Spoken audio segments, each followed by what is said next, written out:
Not present. Shri Aditya Prasad. जी, माननीय सभापति महोदय, बहुत बहुत धन्यवाद। 7 मिनट्स। माननीय प्रधानमंत्री आदरणीय नरेंद्र मोदी जी के नेतृत्व में कोयला केंद्रीय मंत्री श्री जी किशन रेड्डी जी के द्वारा जो बिल प्रस्तुत किया गया है, खान और खनिज विकास और विनियमन संशोधन विधेयक 2025 के लिए मैं इस बिल का हृदय से समर्थन करता हूं और अभिनंदन करता हूं। महोदय, जब 2014 से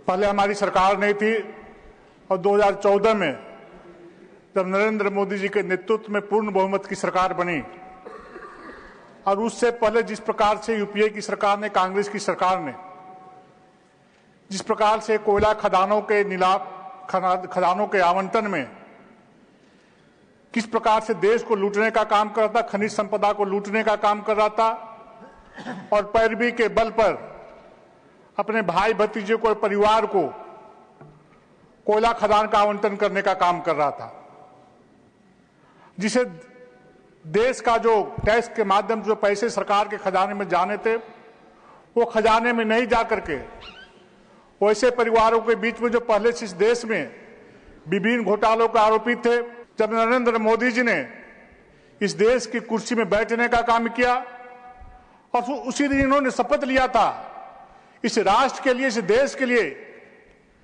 इस राष्ट्र के भला के लिए, इस राष्ट्र में रहने वाले 140 करोड़ लोगों के लिए मुझे जो भी करना पड़ेगा उसको करने का काम करूंगा, राष्ट्र की सेवा में जिंदगी भर समर्पित रहने का काम करूंगा।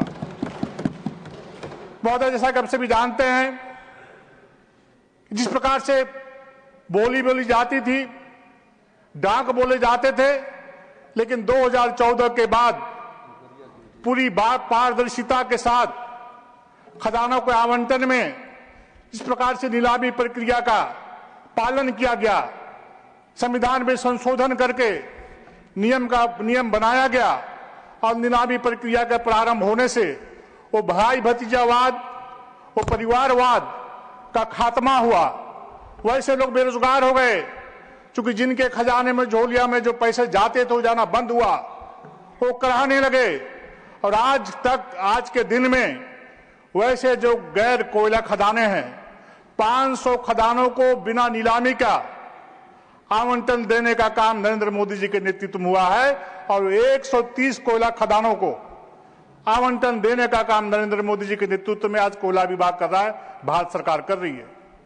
लेकिन दुख के साथ ये कहना पड़ता है महोदय, आज मैं झारखंड राज्य से आता हूं, खान खनिज संपदा से आच्छादित वो प्रदेश है, लेकिन जिस प्रकार से कांग्रेस चोर चोर बोलती है, लेकिन जहां भी अवसर कांग्रेस को मिलता है चोरी करने से, राष्ट्रीय खजाने को लूटने से बाज नहीं आती है।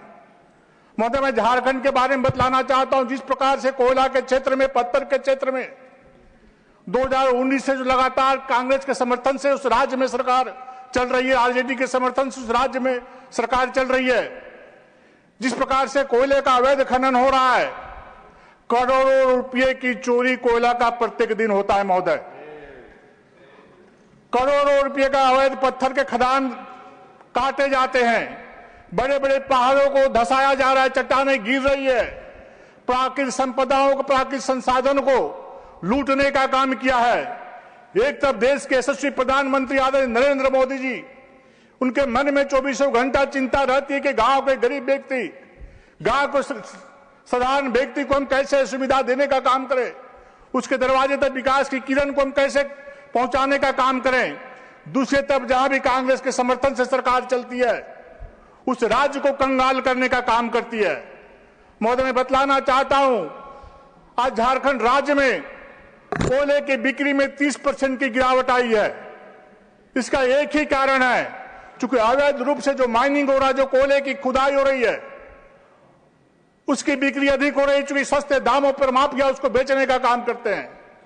और जो सरकार के निर्धारित मूल्य है, वैसे मूल्य पे लोग लेना पसंद कोयला नहीं कर रहे हैं और वहां के पुलिस प्रशासन के मिली भगत से अवैध कारोबारी, माफिया अवैध खदान के माध्यम से कोयले का खुदाई करने का काम कर रहे हैं। हाल ही में महोदय अवैध कोयले खुदाई के माध्यम से रामगढ़ जिला का कुछ क्षेत्र में 4 लोगों का अवैध खदान करते हुए मृत्यु हो गई और वहां के प्रशासनिक पदाधिकारी उसमें इन्वॉल्व रहे।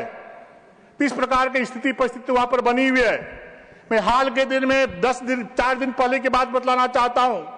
सल्थार परगना क्षेत्र का जो आदिवासी बहुल क्षेत्र है, वह एक संथाली व्यक्ति, एक जुआ सूर्या हांसदा, जो ऐसे अवैध खुदानों का विरोध किया करता था, अवैध कारोबारियों का विरोध किया करता था, जो हमारी प्राकृतिक संपदाएं थी, जो कोयला है, उसको लूट से बचाने का आंदोलन करता था। 500 बच्चों को, गरीब बच्चों को शिक्षा देने का काम करता था। लेकिन जो अवैध कोयला खदान चलाते थे, अवैध कारोबार करते थे, वैसे लोगों को बर्दाश्त नहीं हो रहा था। वहां के प्रशासनिक पदाधिकारियों को मिलीभगत से मुठभेड़ दिखा करके वहां पर उसका गोलियों से छलनी कर दिया जाता, उसकी हत्या कर दी जाती है। ये आदिवासी की बात कांग्रेस करती है और जहां भी अवसर मिलता है आदिवासियों के साथ अन्याय और अत्याचार करने का काम करती है, शोषण करने का काम करती है, दोहन करने का काम करती है महोदय। और आदिवासी जुआ जो एक विराट स्वरूप में उस जुआ को पूरे राज्य में देखा जा रहा था, विराट हृदय का वो सम्राट था, वैसे जुआ का एक षड्यंत्र के तहत हत्या कर दी गई। उसके बाल बच्चे, उसके परिवार के लोग, गरीब परिवार के लोग आज दहाड़ दहाड़ के रोने का काम कर रहे हैं।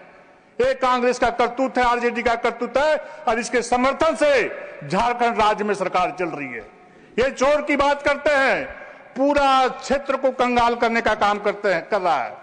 महोदय समाप्त हुआ। माननीय आदित्य प्रसाद, समय समाप्त हो। महोदय 1-2 मिनट बोलता, बहुत कम बोलता हूं महोदय, 1 मिनट सुनिए महोदय।